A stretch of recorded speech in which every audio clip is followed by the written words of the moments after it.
How to leave a new note without deleting the previous note on Instagram. So hello guys, welcome back to my YouTube channel. In this quick tutorial, I'll be showing you how you can easily add a new note to your Instagram without deleting the previous one. So what I mean by that is just first head over to your Instagram application and make sure you are logged into your account, and just click on this messenger icon over here. And as you can see, I've shared a note saying happy birthday. So since I select it, once I select it, it will give me two different options.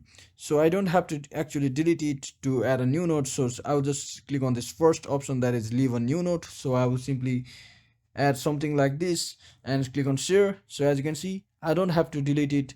I can just, it will just overwrite the existing or the previous notes just like that. So I hope this video was helpful guys. If it was, don't forget to like and subscribe to the channel. See you on the next one.